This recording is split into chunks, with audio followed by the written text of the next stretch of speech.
Todos nós conhecemos o Grinch, aquele cara grande, fofo e verde que não suporta as festas de fim de ano.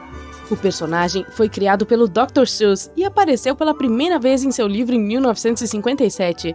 A propósito, o Grinch não era verde no livro, ele era preto e branco. Além disso, se você estava se perguntando que idade o Grinch tem, ele tem 53 anos, a mesma que o Dr. Seuss tinha quando escreveu o livro. Mas vamos aprender mais sobre o personagem. Todos nós sabemos como é a história. Uma criatura peluda vive em reclusão em um penhasco fora da cidade de Whoville. Os moradores são obcecados com as festividades e fazem um grande rebuliço todos os anos e também muito barulho. O Grinch mora no Monte Crumpet, longe de todos, mas ainda consegue ouvir aquela gente feliz. Ele fica irritado com as pessoas alegres, com a felicidade delas, e então decide cancelar a festa. Ele rouba todos os presentes e decorações na noite anterior. Seu plano não funciona exatamente como pensado. Na manhã seguinte, ele encontra os moradores cantando alegremente da mesma forma. Isso faz entender que o espírito natalino não é sobre presentes e decorações. E então, no final, ele volta e devolve tudo o que roubou e até comemora com todo mundo. O conto original do Dr. Seuss, que leva apenas cerca de 12 minutos para ler, obteve reconhecimento imediato e se tornou um símbolo das festas de fim de ano. Houve ofertas para animá-lo, mas o autor resistiu muito em animar qualquer um de seus livros por vários motivos. Número 1. Ele não queria que a série se tornasse mais famosa do que seus livros e não queria que um filme ou animação fosse a primeira coisa que as pessoas pensassem quando ouvissem falar do seu trabalho. A segunda razão é que o Dr. Seuss era super meticuloso e sentia que ninguém se encaixava em seus padrões. Na década de 1960, um cara seguidamente o abordava com a ideia de animar a história do Grinch.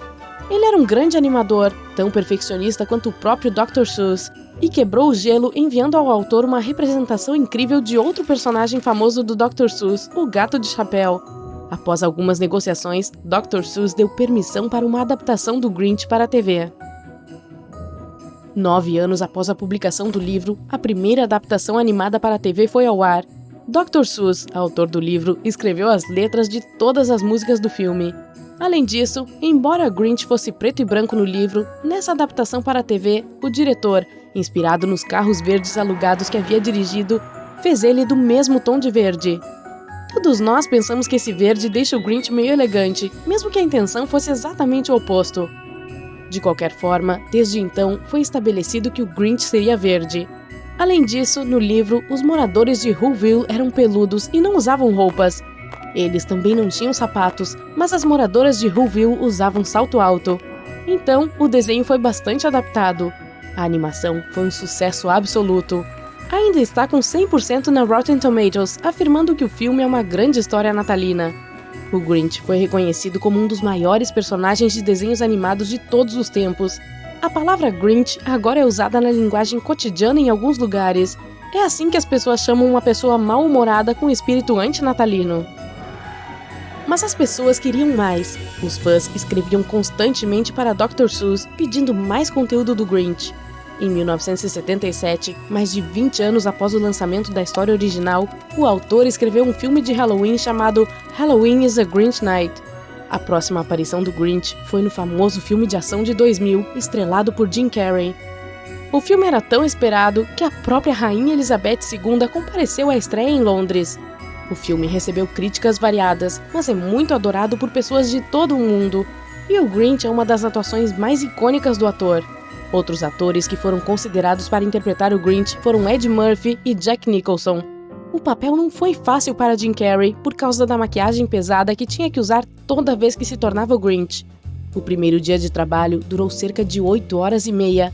No entanto, há boatos de que a preparação era tão longa que o ator quase desistiu do filme, dizendo que era demais. Felizmente, uma solução foi encontrada. Um conselheiro da CIA foi contratado para ensinar técnicas de resistência ao sofrimento para o ator, a fim de ajudá-lo a passar pelo processo de maquiagem, que era bastante complexo. Levava cerca de 3 horas para fazer a maquiagem e entrar no figurino, e mais 1 hora no final do dia para remover a maquiagem do rosto do ator. Jim Carrey passou pela cadeira de maquiagem cerca de 100 vezes. Isso são 400 horas, ou 16 dias no total, apenas sentado em uma cadeira, sem fazer nada e nem mesmo podendo coçar o que quer que estivesse coçando.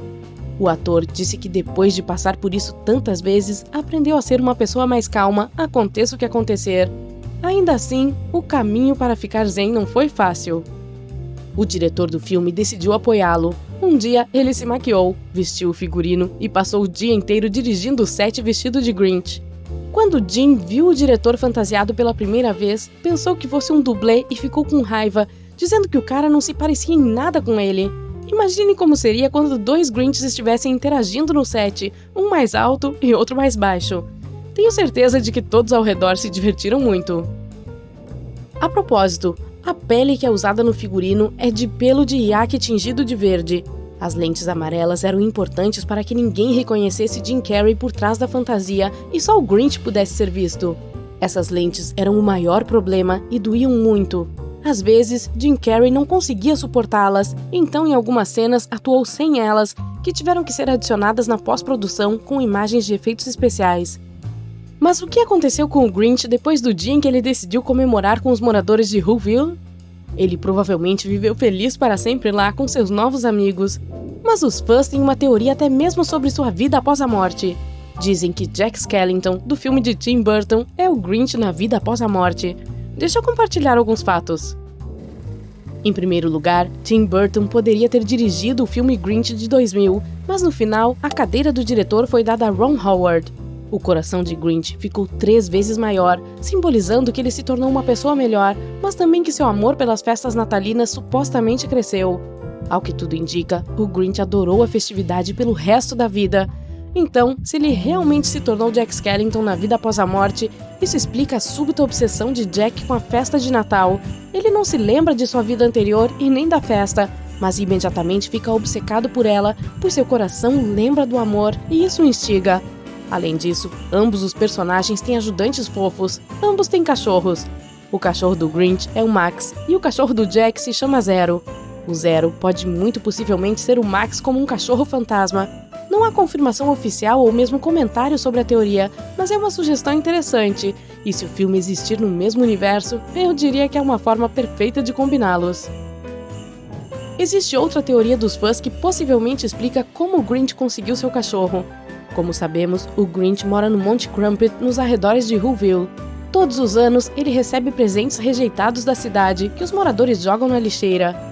Então, alguns fãs sugerem que um dia o Grinch encontrou o Max lá, que já foi o presente de Natal de alguém. Mas essa não é a única teoria.